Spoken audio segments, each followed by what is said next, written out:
El dolor es llorar, pero el dolor también lo asocian con las heridas físicas, pero también el dolor se asocia con las heridas espirituales. Lo cierto es que el dolor saca lágrimas, pero yo veo un hombre que con el dolor sacó perdón y sacó misericordia. No sé si me está entendiendo. Y ahí es donde yo le quiero hablar. Dice la Biblia: y pondré enemistad entre ti y la mujer, y entre tu simiente y la simiente suya. Esta te herirá en la cabeza, y tú le herirás en el calcañar. Puede sentarse en esta maravillosa y preciosa noche. Amén. Pero denle un aplauso fuerte a Dios. Apláudalo bien fuerte. Yo sé que es difícil predicar siempre en esta fecha, en este día, pero recuerde que yo aquí le he dicho algo: los ambientes no hacen al cristiano, el cristiano cambia el ambiente. Amén. Así que alábelo con libertad. Génesis 3:15 es una de las primeras profecías bíblicas que habla de la gran promesa. Diga conmigo: la gran promesa. Y esa gran promesa está hablando de un redentor y de un salvador. Diga conmigo: un redentor y un salvador. Redentor es rescate, amén, o sea, salvación. Y dice Génesis 3:15 que fueron unas palabras que Dios estaba hablando con Adán y Eva, pero también estaba hablando con la genética del pecado, Satanás. Parece que en Génesis 3, versículo 15, había una sentencia. ¿Por qué había una sentencia? Porque el hombre había pecado. Amén. Ahora es impresionante porque el apóstol Juan dijo: hijitos, si alguno hubiere pecado, abogado tenemos para con el Padre, a Jesucristo el justo. Y tú me preguntarás: pastor, pero ¿por qué la Biblia compara a Jesús con un abogado? Amén. Cuando habla de abogado, habla de defensor. Un abogado estudió para salvar al culpable. Si usted no lo sabía, cuando hay un tribunal y hay una persona que está a punto de ser juzgada o condenada, siempre llaman un abogado. No puede ser condenado a alguien si no pasó por la mano de un abogado. ¿Me está escuchando? No puede ser juzgado a alguien sin antes no estuvo un abogado, porque un abogado es un defensor. Pero lo impresionante es que por más culpable que el hombre sea, el abogado va a tratar de buscar el atenuante, va a tratar de decirle: no digas esto, no hable lo otro, para tratar de hacer que tenga menos años de condena, o para tratar de sacarte de la culpabilidad. Ahora, ¿por qué el apóstol Juan compara a Jesús con un abogado? Amén. Porque cuando nosotros vemos la escena de Génesis capítulo 3 versículo 15, estamos viendo que parece que hay una sentencia. La sentencia es contra Adán y Eva, pero la sentencia también es contra Satanás.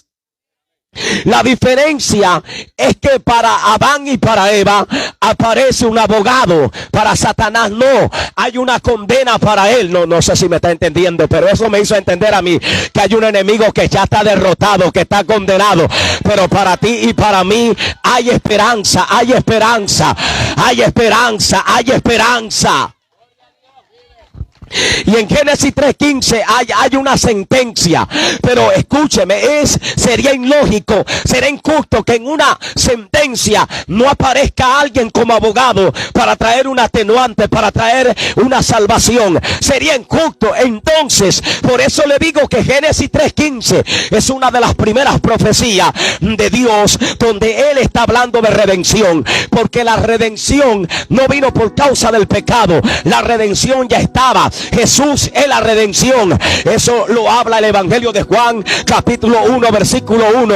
Juan dice: en el principio era. Y esa palabra era en la tierra suena en pasado, pero en la eternidad donde se creó todo, la palabra era está hablando de lo que ya estaba. ¿Me está escuchando? Lo que iba a ser era una manifestación en la tierra. No sé si me entiende. Cuando Juan 1:1 dice: en el principio era, esa palabra era en la tierra suena a pasado porque le están hablando a hombres dentro del tiempo, pero en la eternidad tiene que ver con lo que ya estaba, que se iba a manifestar a su debido tiempo. Por eso yo entiendo que el perdón no viene por causa del pecado, porque Jesús es el perdón. ¿Me está escuchando? Cuando Adán y Eva pecaron, Dios no tenía ni plan A, ni plan B, ni plan C. Dios tenía un solo plan, el que ya había formado, el que ya había establecido. Ya él lo tenía, ya estaba formado, ya estaba establecido. Porque ese es un dicho que yo siempre diré que es verdad. Dios nunca va a hacer algo que no ha escrito. Lo que Dios hace ya lo escribió. Por eso es que yo le digo a la gente: tu bendición está escrita, tu respuesta está escrita. Espera, persevera, no te desesperes. ¿Por qué te anda angustiando? Haga lo que haga el diablo, la bendición tiene tu nombre, la respuesta tiene uno solo que lo crea allá en Facebook, porque aquí parece que alguien no lo está entendiendo. Tu bendición tiene tu nombre. Entonces podemos mirar que cuando Juan 1:1 habla, en el principio está hablando de lo que la eternidad ya tenía, lo que el eterno ya había determinado que iba a ser manifestado. Por eso aparece como verbo. ¿Por qué no aparece con el nombre? Porque el nombre era la manifestación. Escúcheme, le voy a explicar algo. Dios no podía venir como la esencia física de Dios, porque no lo podíamos soportar. Entonces por eso Hebreo dice que Él es la imagen misma de su sustancia. Ese es el misterio del Ejad de Dios. Ese es el misterio de la soberanía de Dios, que Él tiene un reflejo y es su Hijo. Aleluya. Él es la misma esencia, no hay variación ni sombra de mudanza, dice la Biblia. Entonces papá dice: bueno, yo tengo que manifestar lo que ya estaba, no lo que va a estar. Yo tengo que mostrar lo que ya había hecho. Aleluya. Pero la forma de yo manifestarlo es a través del verbo. Pero el verbo va a tomar un nombre. Aleluya. El verbo tiene un nombre. Entonces cuando leemos Génesis capítulo 3 versículo 15, hay una sentencia ahí. Y yo, por lo que estoy leyendo, puedo entender que ahí estaba el Mesías. La Biblia dice que el mundo fue hecho por Él, y sin Él nada de lo que ha sido hecho fue hecho. Estoy seguro que cuando el hombre pecó, Él estaba ahí para decir: yo soy el Redentor. Yo lo sé, papá.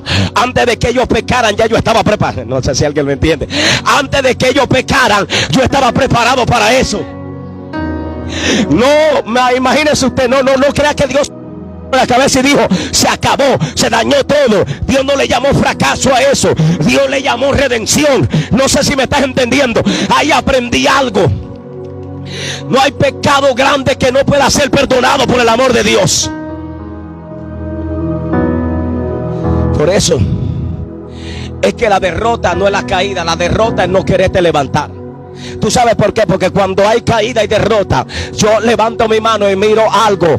Yo miro los códigos de la cruz. Los códigos de la cruz hablan de perdón. Los códigos de la cruz hablan de restauración. Los códigos de la cruz hablan de milagro. Alguien tiene que entender los códigos de la cruz. No. Para la gente la cruz es la cruz, pero los códigos de la cruz estaban en la profecía bíblica y te los quiero explicar. Y en Génesis 3:15 aparece una sentencia, pero en la sentencia estaba algo profético. Entonces mire cómo dice Génesis capítulo 3 el versículo 15. Él le dice: pondré en enemistad. Wow, pastor, lo primero que hay ahí, porque Dios le está hablando a la serpiente, pero también le está hablando a la mujer. La mujer representa a la madre de todos los vivientes, era Eva. Ahora dice: y pondré enemistad entre ti. Cuando aparece la palabra ti, ahí aparece serpiente. Ti es la serpiente, y a la mujer, que representa a la madre de todos los vivientes, Dios le da una promesa. Porque no puede haber sentencia sin promesa. Eso es lo que hace el abogado. El abogado dice: está bien, fallaste, pero te voy a dar esta salida. Lo que dice Cristo es: está bien, fallaste, pero yo soy la salida. Cuando vean mi nombre, cuando vean mi manifestación, la humanidad podrá encontrar una salida. Él dice: no hay mayor pecado que yo no pueda perdonar. No hay caída que yo no pueda levantar a un hombre. Por eso en Génesis 3:15 dice: y pondré enemistad.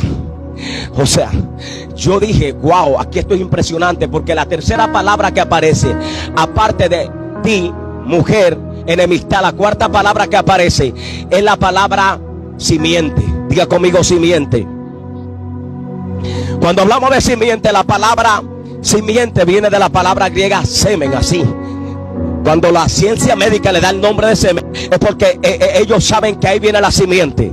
Escúcheme, todo semen va a una matriz. La matriz es el sistema de producción. ¿Me está escuchando? Cuando se habla de matriz, se tiene que hablar de producir. Una matriz fue diseñada por Dios para dar a luz. Lo impresionante de las matrices, yo no sé si alguien me entiende, pero yo veo matriz bendecidas aquí. Lo impresionante de la matriz es que no toda matriz fue diseñada para dar una simiente santa. Por eso a María el Señor le dice: bendita de todas las mujeres, porque la matriz de María estaba diseñada para dar la simiente santa. No sé si lo sabe, pero tu matriz fue diseñada para dar una simiente de profeta, de evangelista, de pastor. Tu matriz está dentro del sistema productor de Dios. Y lo que pasa en Génesis 3:15 es que cuando se está hablando de simiente, se está hablando de matriz. Cuando se está hablando de matriz, se está hablando de mujeres dando a luz. Diga conmigo, mujeres dando a luz. O sea, cuando se habla de simiente, Dios no vio simiente solamente como simiente, sino como matriz dando a luz. Pero esa matriz de la que él estaba hablando era matriz que iban a dar a luz, no cualquier cosa, sino parte de la simiente que traía el plan de salvación. Entonces le dice a la mujer, que es la madre de los vivientes, Eva, le dice: esta te herirá en la cabeza y tú le vas a herir en el calcañar. Entonces podemos mirar que Caín mata a Abel. Y por allá adelante la Biblia dice: no como Caín, que era del maligno. Mire cómo dice, no dice es. Parece que Caín, antes de estar, ya Caín parece que a causa del pecado, su simiente quedó ligada no al bien sino al mal. Pero Abel era el hombre que a Dios le agradaba lo que hacía. No fue que Abel dijo: Dios, yo soy más bueno que él. Es que a Dios le gustaba Abel. No fue que tú eras más bueno que otro, es que tú le caíste bien a Dios. Él te llamó, él te vio. Nosotros no éramos más buenos que nadie. Por eso Romanos capítulo 9 versículo 14 dice: esto no es del que quiere, esto no es del que corre, esto es del que Dios tiene misericordia. Que te y le dijiste a Dios: llámame a mí porque yo predico más bonito. No, la misericordia de Dios se estableció sobre tu vida. Nosotros no éramos más buenos, nosotros no éramos más buenos que la gente que andaba con nosotros, que hoy no están. Yo por lo menos tuve muchos amigos que hoy no están. Si yo lo miraba a él y lo comparaba conmigo, yo creo que los dos éramos igual de malos. Ninguno de los dos merecía misericordia. Amén. Y ellos hoy no están, algunos murieron trágicamente. Cuando yo miro esta escena, yo no me enorgullezco, yo le doy gracias a Dios, porque esto no es del que quiere ni del que corre. Te voy a decir algo: hay gente que quiere ser como tú, pero no pueden. Hay gente que se fue de esta tierra que quiso ser como tú y no pudieron. ¿Sabe cuál es el problema? Que hay gente que no quiere ser. Está viendo que sobre ti cayó la misericordia de Dios. ¿Para qué tú quieres plata si cayó lo más grande?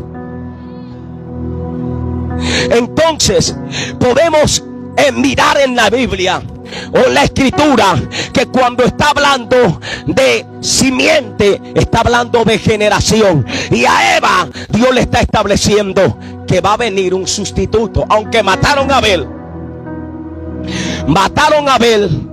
Abel era el que Dios había escogido. No significa que todo se había detenido, porque ahora Dios manda a un Seth, que significa Dios me sustituyó. O sea, Dios reemplaza, me está escuchando. Y Seth viene como ese padre de Matusalén, como el padre de Enos y como el padre de Enos con C, el que fue traspuesto. Ahí se comienza a hablar que los hombres comenzaron a invocar el nombre de Dios. Cuando se comienza a hablar de que los hombres comenzaron a invocar el nombre de Dios, cuando nace un Seth, me está escuchando. Y ahí es donde viene viene un Enos, un Matusalén, y de ahí de Matusalén luego vamos a ver a Arán, a Taret, vamos a ver a Noé, de ahí de Noé más adelante vamos a ver a un Abraham. Comienzan a aparecer nombres que parece que son hombres que vienen de una matriz. Diga conmigo, vienen de una matriz. Parece que Dios viene formando la simiente. Alguien me tiene que entender. Parece que Dios viene formando la simiente. Aleluya. Cuando nació Noé, Dios dijo: ahí va la simiente. Ahí va la simiente. Cuando la mamá de Noé alumbró a Noé, Dios estaba mirando Génesis 3:15. Tu simiente te va a herir en la cabeza.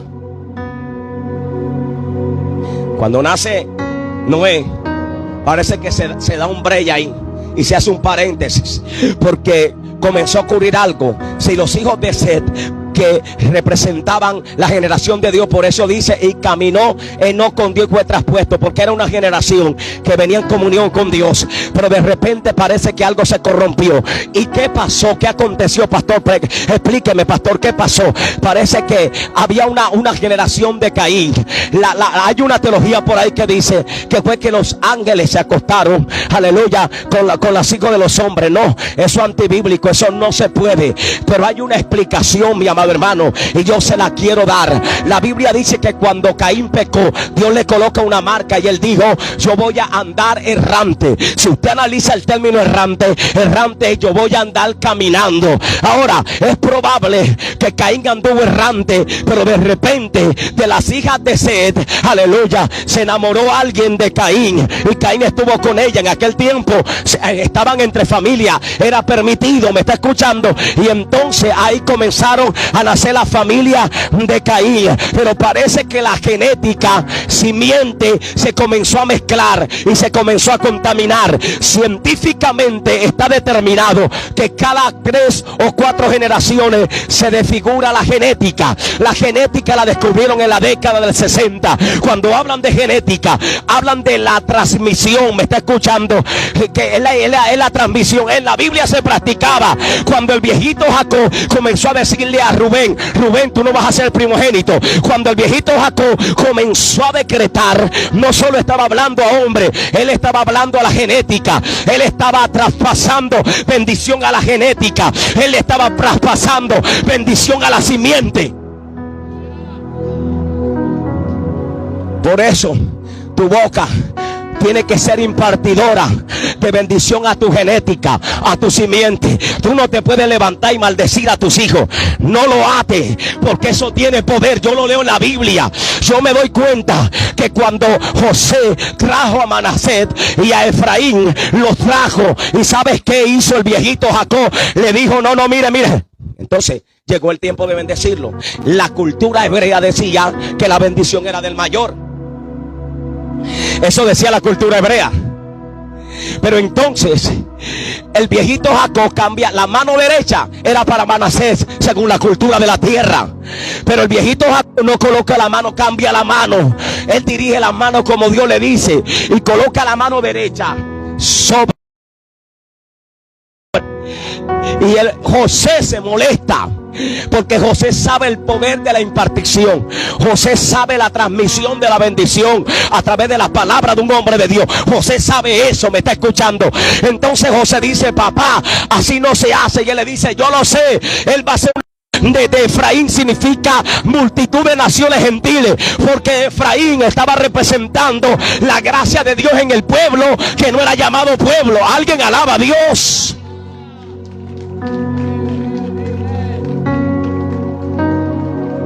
Amén. Entonces José en los antiguos era de poder. ¿Qué le imparte a tus hijos? Vamos a impartirle bendición. Ora por ellos, bendícelo. Tu matriz fue una matriz que estaba en el sistema productor de Dios. Tu simiente es simiente de bendición. Entonces podemos notar y podemos mirar por la palabra de Dios y por la escritura que la impartición bendecía la genética. Por eso es que tú te das cuenta en la escena cuando Noé sale del arca, estaba Sem, Cam y Jafet.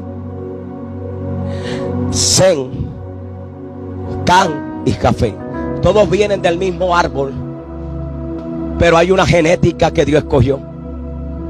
Diga conmigo, todos vienen del mismo árbol, pero hay una genética que Dios escoge.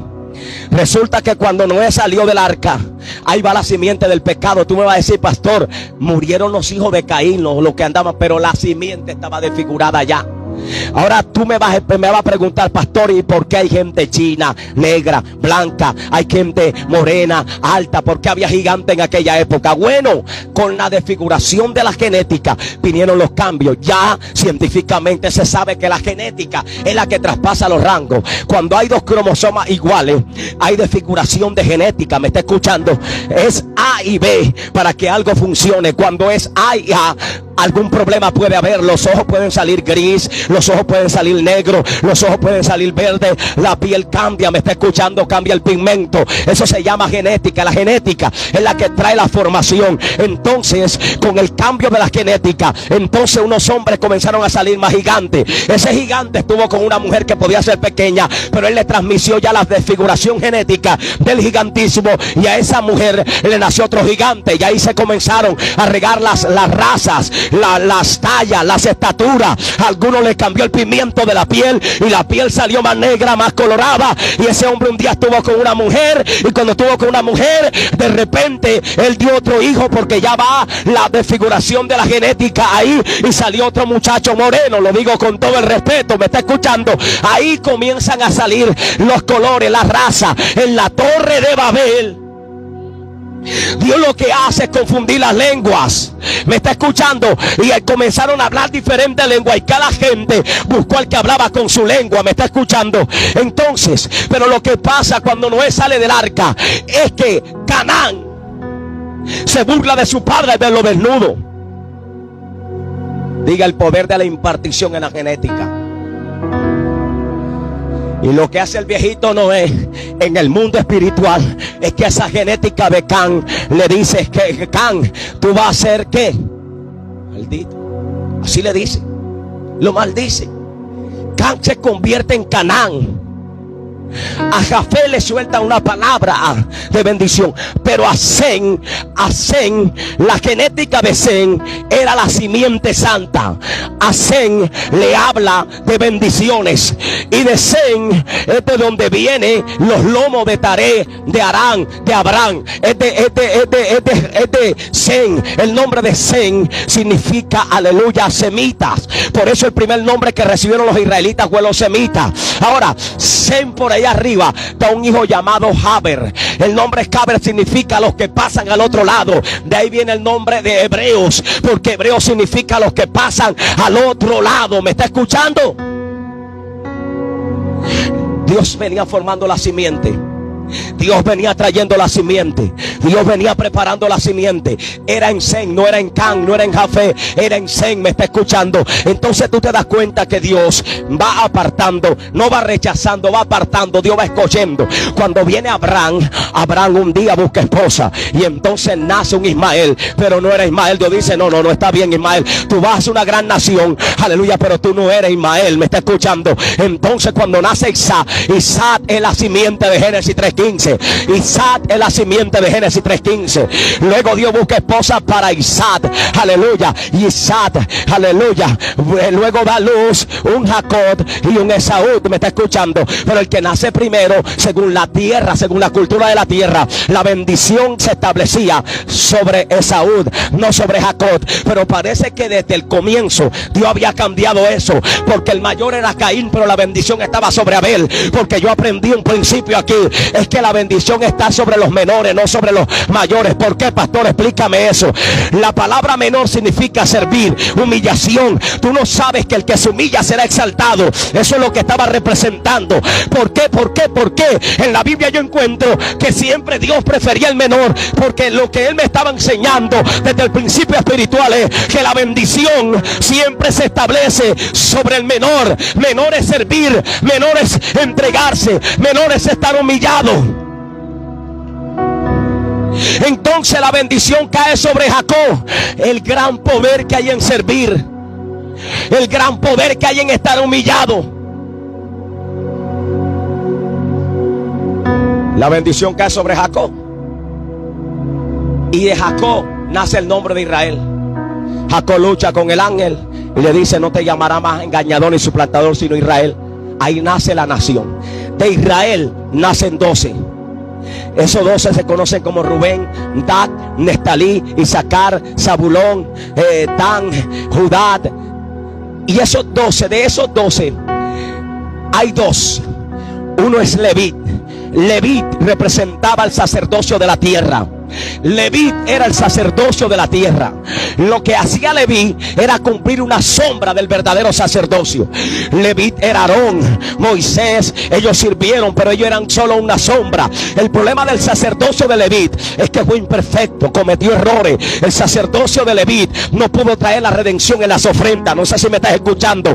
Pero luego, cuando yo veo a Judá, por allá por Génesis 49:8, cuando comienza la impartición sobre la genética, a cada uno el viejito Jacob lo comenzó a llamar. Los llamó uno por uno. Y entonces, cuando llama a Judá, le dice: Judá, cachorro de león. Ay, tremenda palabra, cachorro de león. ¿Sabe algo, Judá? Los hermanos, tus hermanos, se van a inclinar ante ti. Eso estaba cayendo en la genética. Parece que el viejito Jacob estaba viendo Génesis 3:15. Él sabía que en Génesis 3:15 se estaba hablando de una simiente. Era una generación que venía no con cualquier descendencia. Entonces le dice: Judá, te van a alabar tus hermanos. Pero le dice: Judá, no va a faltar el cetro. Y se habla de rey cuando todavía no había rey. Se habla de rey cuando todavía no había rey, porque le estaban profetizando a Judá: Judá, de ti se va a levantar el rey verdadero. Judá, de ti se va a levantar el rey de reyes. Judá, tú eres la simiente. Eran 12, pero Dios escogió uno. El sacerdocio de Judá era el sacerdocio del cielo. Leví era una sombra solamente. Los sacrificios de levitas, de Leví, no podían redimir, no podían perdonar. Pero de Judá venía el verdadero sacrificio. Venía el cordero pascual, el que iba a traer. Alguien tiene que alabar a Dios.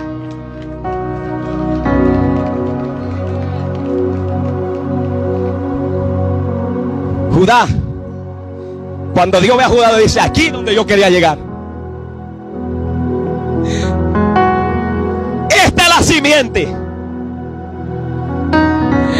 Y Judá ni idea tenía que de él se iba a levantar un rey y un sacerdocio. Usted ha leído esa escena cuando Abraham viene de luchar contra el rey de Kedorlaomer, porque estaba rescatando a su hermano Lot.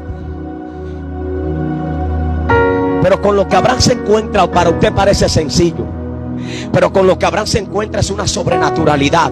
Yo no se lo puedo explicar con palabras de la tierra, pero según la Biblia, lo que Abraham se encuentra no es cualquier cosa.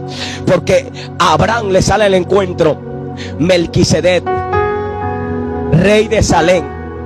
La palabra Salem era Jerusalén, rey de paz, rey de justicia. Ahora, cuando Abraham se encuentra con Melquisedec, aparecen 2 palabras que no eran comunes en esa época. Si tú fueras a Abraham, tú le ibas a decir: pero explícame qué es sacerdocio y qué es rey, porque no había ni rey ni sacerdocio. Y impresionante, porque Melquisedec es el que le da a Abraham, antes de Abraham darle a Melquisedec. Es más, Hebreo me dice que él no tenía ni principio ni fin, no tenía genealogía. Parece que es una teofanía con lo que Abraham se está encontrando. ¿Me está escuchando? O sea, la mente humana trata de buscar quién es Melquisedec. Yo creo que es una teofanía, es una manifestación de la gloria de Dios. A mí me parece que Dios le estaba presentando el plan a Abraham. Le dice a Abraham: ¿por qué él te da pan y vino? Porque el pan es su cuerpo y el vino es su sangre. No sé si me estás entendiendo. Dice que Melquisedec le da pan y le da vino. Jesús dijo: cada vez que comieras este pan y bebieras esta copa, la muerte todavía no había venido él, pero parece que el Padre le está diciendo a Abraham: te voy a mostrar a la simiente pan y vino, pan y vino. Ahora, impresionante, porque ¿qué representa también el pan y el vino? Ahí hay un principio impresionante, y es que Dios te da primero a ti para que luego tú le des. No es que tú tienes para darle a Dios, es que Dios a ti te dio primero para que tú le des a él. Si no lo sabías, el que le dio pan y vino a Abraham fue Melquisedec. Y luego Abraham entiende la revelación y dice: no, yo tengo que darle los diezmos a este hombre. Dile al que está a tu lado, Dios primero te dio a ti. No fue que tú le diste primero a Dios. Y aquí es donde yo desarmo el principio del que dice que a Dios no se le puede dar. No sé desde qué cabeza sale. Cada vez que Dios te bendiga, honra a Dios. El ejemplo me lo dio Abraham. Parece que a Abraham le está mostrando la simiente. Toma, de la muerte, pan y vino. Cada vez que bebieres este pan y comieres esta copa, eso es algo figurativo. Entienda que la interpretación de la Biblia es metafórica, parábolas, prosopopeyas figurativas, pero todo lleva un sentido espiritual. Y ese pan y ese vino no son literalizados. Ese pan y ese vino era el cuerpo y la sangre de Cristo. Parece que Dios le está diciendo a Abraham, este cuerpo va a ser molido, va a ser partido. Estaba leyendo en Apocalipsis capítulo 5 y aparece la palabra cordero inmolado 5 veces y la palabra león aparece una vez. La palabra inmolado es la palabra griega. Aleluya, se me fue ahora, pero en griego inmolado es totalmente destrozado, totalmente herido. Ese es el significado de inmolado. Parece que Juan en Apocalipsis sabe lo que Cristo sufrió. Él ve cómo él fue inmolado, cómo fue desfigurado. Me está escuchando. Parece que su sangre se derramó y parece que su cuerpo fue totalmente desgarrado por los garfios de los azotes. Me está escuchando. Parece que Isaías también estaba mirando lo que Cristo había sufrido y lo que Cristo había vivido sin haber Cristo venido. Parece que los profetas se metían en la recámara de la revelación de Dios y Dios le decía, míralo, así va a pasar. Aunque no lo entiende, escríbelo porque es profético. Isaías dice, como cordero fue llevado al matadero, enmudeció y no abrió su boca. Delante de sus trasquiladores cayó. Aleluya.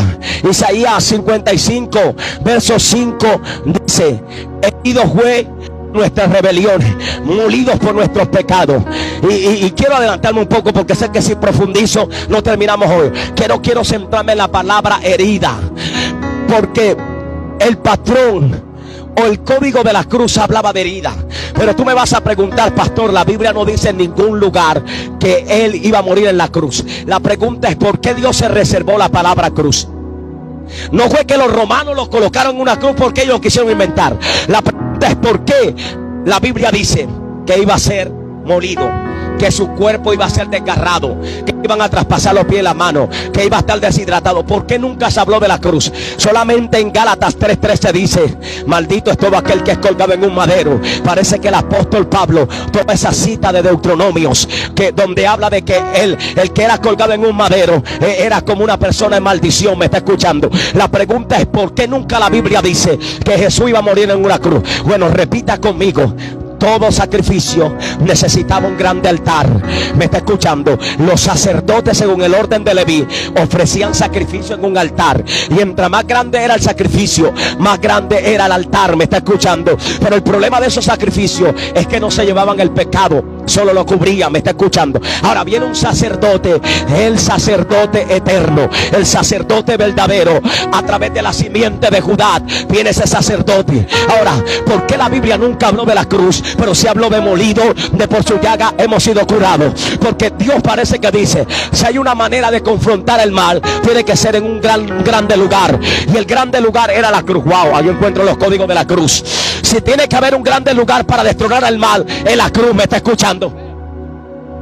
Todo sacrificio grande necesitaba un gran altar. Y parece que un instrumento que era maligno. Los egipcios usaban la cruz esbéltica. Era una cruz en forma de círculo arriba. Los antiguos sumerios, los sirios, muchas culturas antiguas usaban la cruz como sinónimo de maldición, de tortura, de castigo. La cruz no era de los cristianos. Me está escuchando. Nunca fue un símbolo cristiano.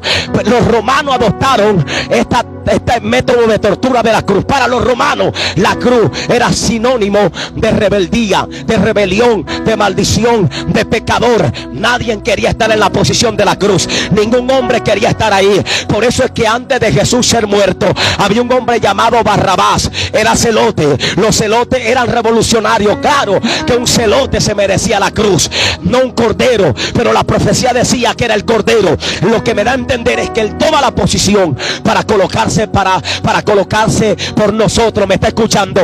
Él sabía que nosotros no íbamos a soportar. Él sabía que un celote, que un pecador no iba a soportar una cruz. El único que la podía soportar era el que había sido preparado desde antes de la fundación del mundo para traer redención y salvación.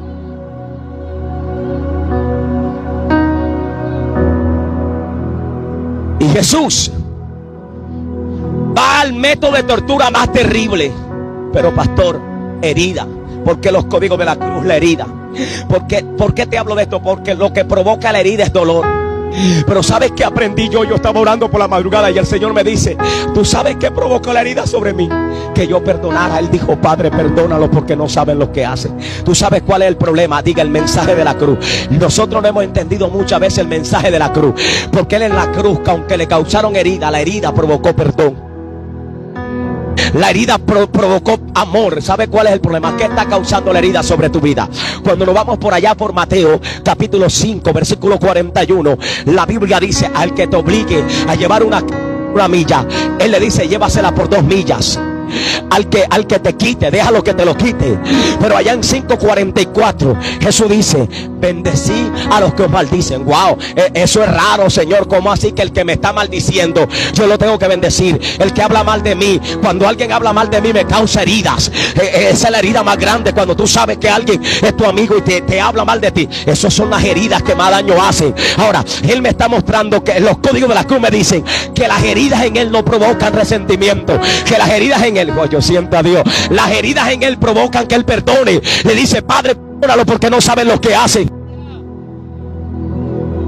El mensaje de la cruz que debemos entender es que las heridas deben provocar en ti el carácter de Jesús, y no las heridas provocar el carácter del monstruo humano que llevamos dentro. Por eso es que el carácter humano es probado por las heridas que Dios permite que se provoquen. Hay cosas que pasan, son códigos de la cruz para la iglesia. Dios dice: voy a permitir que te persiguen, que te aborrezcan, para ver cuál es el mensaje que tú has entendido de la cruz. Si Isaías dice que Él iba a ser molido, si Apocalipsis 5 me dice que Él era inmolado, ese dolor tenía que provocar algo. Por eso es que tú te vas a dar cuenta que cuando Jesús lo atrapa, lo que hace don Pedro es tomar una espada y mocharle la oreja a Malco. Pero Jesús sana la herida de Malco. Las heridas de Jesús provocan perdón. O sea, Dios. Pero hay gente que tiene que olvidarse de lo que pasó hace 20 años, porque no puede ser que las heridas de ayer todavía estén presentes. Diga, el mensaje de la cruz es que la herida de Jesús provocaron perdón y no dolor. Ese es el mensaje central. Jesús dice: al que te bendiga, 5:44 de Mateo, al que te maldiga, bendícelo. Señor, ¿cómo así que Él me está maldiciendo y yo lo tengo que bendecir? Al que te aborrezca, ámalo. Al que te persigue, ámalo, dice Jesús. Las heridas de Jesús en la cruz, ese era el lugar donde nadie quería estar. El Gólgota, las afueras de la ciudad.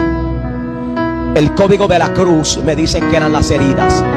Yo aprendí algo y Dios me dijo: Hanner, las heridas te hacen ver cuál es el carácter de mi carácter que está en ti.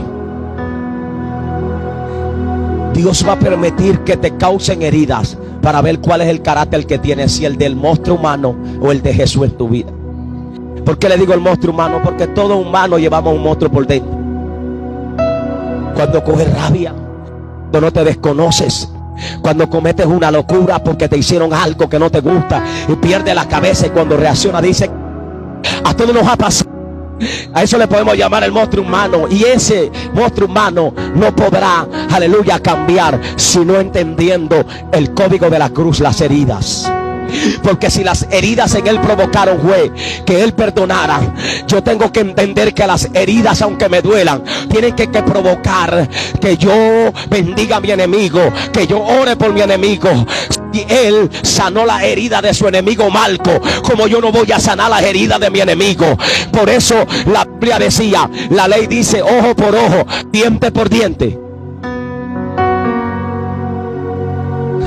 Ahí están los códigos de la cruz. No agarramos esos códigos. No puede ser que llevemos la Biblia, pero todavía las heridas, lo que están provocando es más heridas. Pero las heridas de Jesús, lo que le provocaron fue código. Al ladrón de al lado le dice, hoy mismo estarás conmigo en el paraíso. Las heridas estaban provocando perdón. Esteban parece que entendió los códigos de la cruz, porque Esteban lo estaban apedreando y Esteban no vio a los que les tiraban las piedras. Esteban dijo, yo veo los cielos. Hay algún Esteban aquí que tiene que comenzar a ver los cielos abiertos y a decir, aunque me estén golpeando, aunque me estén haciendo daño, lo que están provocando las heridas es que yo ame más a Dios. Las heridas no están provocando en mí un hombre resentido, un hombre amargado, un hombre con falta de perdón. Las heridas que me hacen, lo que están provocando es que yo ame a mi enemigo. Aleluya, que yo ore por él, porque el Señor me dijo, ora por tu enemigo.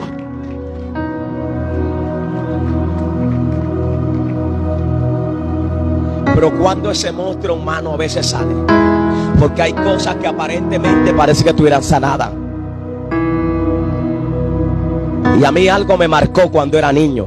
Pastor, usted siempre sale con algo que a usted le pasó. Es que entran en los mensajes. Cuando yo estaba niño tenía un amigo que era mi mejor amigo. Teníamos 7 años, nunca se me olvida. Los papás nos compraban la ropa igual. Es más, eso ahí se quiso meter el diablo, porque entre los dos armamos una pandilla. Satanás me ató para eso desde niño, pero Dios me desató para ser un líder. Yo recuerdo que ese amigo mío un día se cortó el pie y se hizo una brecha grande. Y la mamá lo comenzó a curar todos los días, a curar. Y le comenzó a salir piel y se le sanó la herida. Y yo cuando estaba con él le decía, pero muéstrame, wow. Cuando ya estaba sanada, pero había un problema. Él iba caminando conmigo y cuando pisaba le dolía, lloraba. Un día yo fui con él donde la mamá le dije, mire, cuando él camina y que pisa, le duele el pie y llora.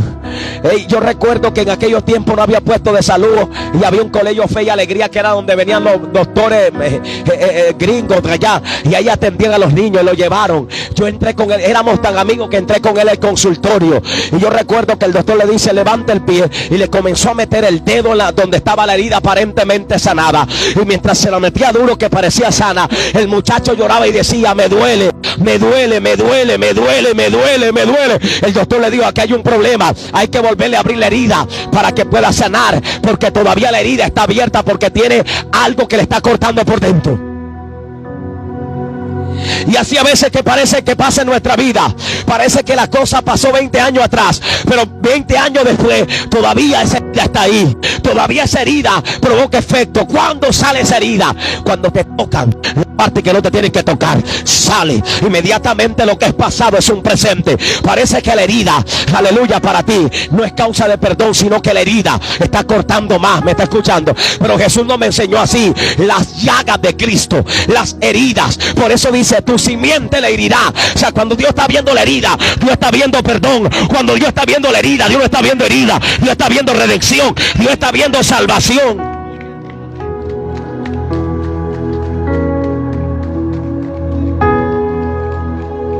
Hay gente que parece que espérate ahí, recuerdo tal día, comienza a escribir, tú me hiciste esto, pero ya pasó.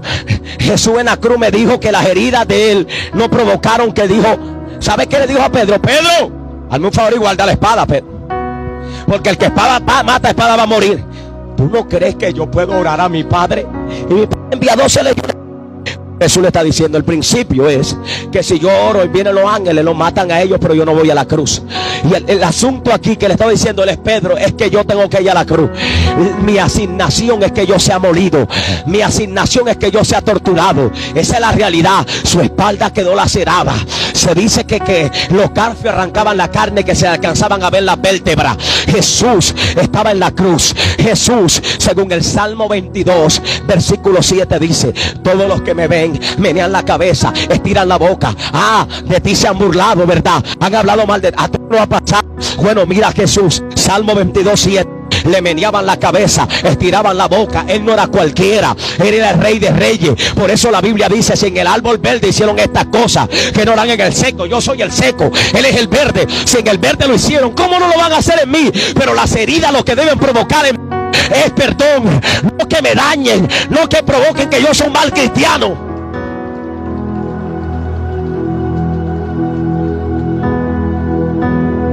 Así que hoy, a partir de hoy, si codificas este mensaje en tu alma, si lo codificas en tu alma, todo el mundo no codifica un mensaje en su alma. Tú sabes, me ha marcado a mí en Dios cada día. A mí me gusta codificar mensajes en nombre de Dios, porque no son ellos, es Dios a través de ellos. Y eso parece que cuando viene el desánimo, Dios me dice, escucha, hablé. El problema es que no todo el mundo codifica el mensaje en su alma. Hay gente que codifica el mensaje en la emoción, y la emoción no es lo mismo que codificar en el alma, porque la emoción es eterna. Pero el codificar el mensaje en tu alma te marca. Sepa lo que más nunca se le va a olvidar. O sea que a partir de hoy, cada vez que alguien te hiera, te vas a acordar de los códigos de la cruz, la herida. A partir de hoy no serás capaz de vivir bravo con alguien, aunque te haya hecho el daño él. Yo siempre le digo a la gente, hay gente que me ha venido a pedir consejos que porque le hicieron, y yo le digo, te voy a decir algo. Jesús murió con enemigos, pero él no era enemigo de ellos.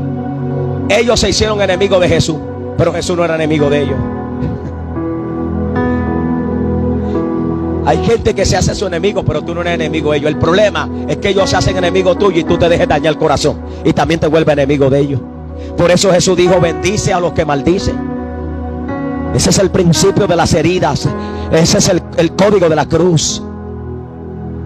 Que entre más herida hubo, más perdón hubo.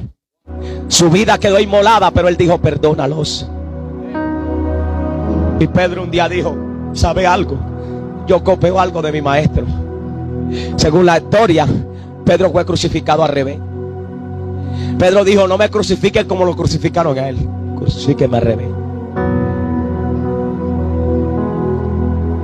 Siento al Espíritu de Dios. Cuando yo leo esto en la madrugada, yo lloro, me quebranto. Y yo digo, wow, qué códigos tan hermosos. Dios me dijo, siéntate, te quiero mostrar los códigos de la cruz, lo que estaba codificado en la cruz. Que la gente lo ve como elemental, como una cruz, pero era el mensaje lo que llevaba. Y por eso dice, el herido, molido. Las heridas provocaron perdón. Cuando el monstruo humano que quiere salir en nosotros quiera salir, lo que lo va a esconder o lo que lo va a llevar fuera son los códigos de la cruz. Acuérdate de las heridas de Cristo. Y al que lo maldijo, él no lo maldijo. A Judas le dijo, amigo, con un beso entregas. Él se quedó solo. Se quedó solo en la cruz. Tú y yo no estábamos ahí, pero Él sí estaba en nosotros. Por eso hoy estamos aquí. Como hombre, tú te lo imaginas a Él en la cruz, en esa cruz alta. Imagina su mirada desde allá arriba, meneándole la cabeza, escupiéndolo, burlándose de él. Y como cordero, siento a Dios, como cordero,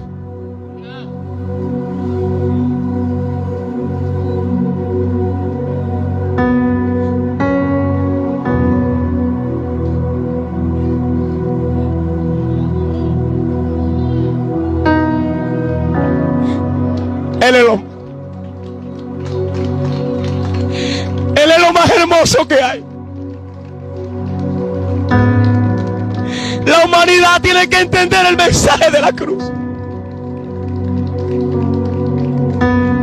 Los cristianos tenemos que entender el mensaje de la cruz de Jesús.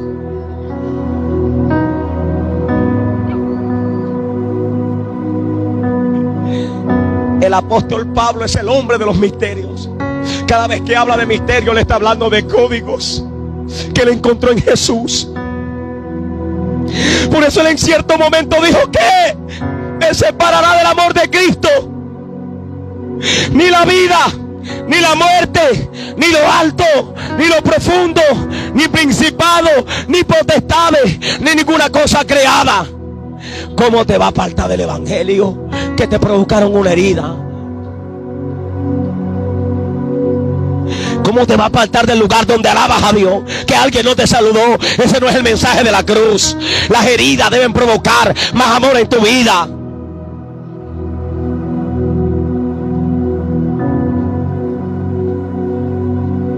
Imagínate a Jesús allá en la cruz, solo. Él estuvo solo. Salmo 22:1. Quisiera tener 7 horas para predicar todo este mensaje. Salmo 22:1. David dijo: Dios mío, ¿por qué me has desamparado? Y si alguien estuviera con David, le dijera: David, tú estás solo, tú no estás solo. Pero David le diría: espérate ahí. Lo que pasa es que mi espíritu, mi alma entró a la recámara del Padre y parece que yo vi a un rey que estaba solo. Todo el pecado de la humanidad estaba cayendo sobre él. David no dijo esas palabras solo para él. David, su boca estaba profetizando lo que el Eterno iba a vivir, lo que el Mesías iba a vivir. Por eso él dijo: Dios mío, ¿por qué me has desamparado? Aleluya. Salmo 22:7. Todos los que me ven menean la cabeza. O sea, le dijo: se burlan de mí. Salmo 22:12 dice: muchos toros de Basán me han rodeado, toro fuerte. Basán era la región de los toros más rudos, con más carácter. La Biblia está haciendo una figuración, una exégesis figurativa de lo que era el carácter de los hombres que iban a atrapar a Jesús. ¿Me está escuchando? Los soldados romanos venían con los sacerdotes que no tenían amor para nada. Tenían letras, palabras, pero no tenían amor. Lo atraparon, dice, para que se cumpliera la escritura. Con palos y con piedra vinieron a mí. Lo atraparon en una noche fría. Lo atraparon, venían con linternas que eran antorchas. Dice Juan, lo atraparon y lo llevaron al patio del sumo sacerdote. Allí lo llevaron para azotarlo. ¿Me está escuchando? Ahí donde Caifás, ahí lo colocaron en el pretorio y le comenzaron a dar azote. Cada herida estaba provocando perdón. Lo abofeteaban. Él estaba ahí solo. Su cuerpo estaba deshidratado. Él venía del huerto de Getsemaní, donde ni siquiera sus discípulos pudieron orar con él siquiera una hora. Eso parece que está pasando hoy en día. Él te está diciendo ora y no quieres hablar con él. Él está diciendo a la iglesia: congrégate, y no quiere congregarse.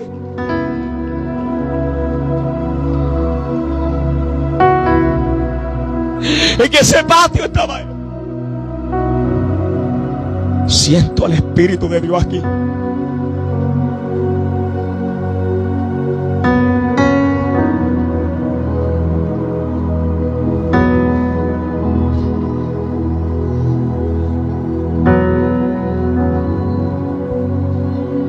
Dios me dijo: predique esta palabra porque quiero cambiar corazón.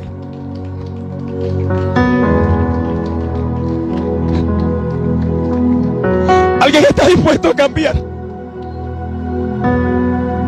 Al mundo se lo está llevando el resentimiento, el odio, la guerra.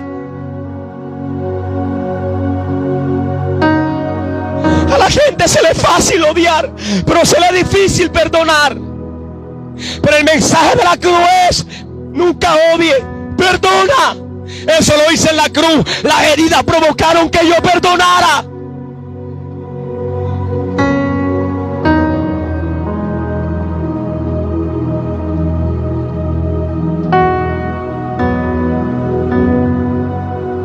Tú no estabas ahí en el pretorio, Pero tú y yo sí estábamos en él. Esa soledad de él ahí siendo azotado, 39 azotes,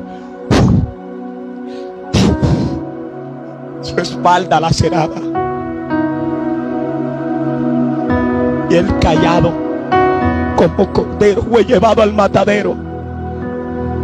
Enmudeció, cayó. El que tiene toda la autoridad, el que podía orar y pasaba algo, le tocó callar. Dice el Padre: cada vez que yo permita que te hieran, quiero que calles. Ahí se manifiestan los códigos de la cruz de Jesús en una vida de un hombre. Él dijo: en esto conoceréis que sois mis discípulos, en que se amen los unos los otros. Llora con el que llora. Él se fue a la casa de Marta y de María, no solo a sanarlo, sino a llorar con ellos.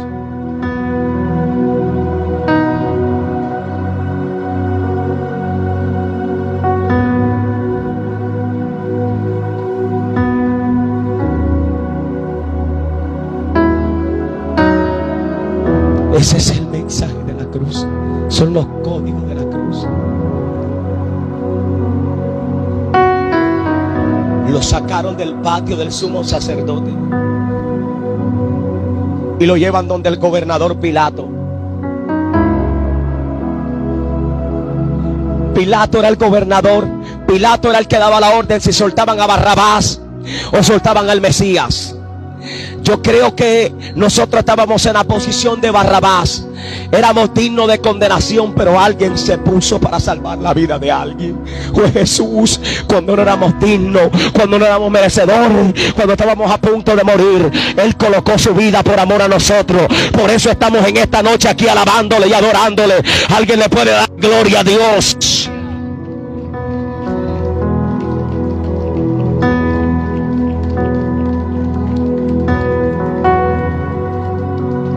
Y la esposa de Pilato comienza a tener sueños. Y le dice: no tengas nada que ver con ese hombre. Y Pilato dice: tú no has hecho nada. Y Pilato dice: ni a mí me respondes que tengo autoridad sobre ti. Le dice Pilato: ninguna autoridad tuviera si no hubiera venido de allá arriba. ¿Sabes qué le está diciendo? Pilato, esto estaba codificado antes de que pasara. Es fuerte que yo esté herido, pero estaba codificado. Le voy a soltar una palabra profética a esta iglesia. Levante las manos.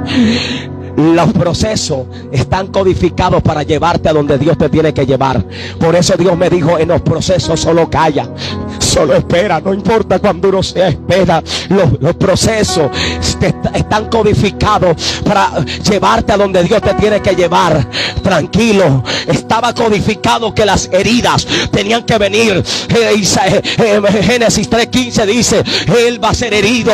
Isaías dice: Él va a ser herido. Él va a ser. Estaba codificado así. Eso eran los códigos de la cruz. Las heridas son parte del plan, pero no te van a matar. Al final Dios te llevará a donde te tiene que llevar. Casa de restauración, propósito en Dios.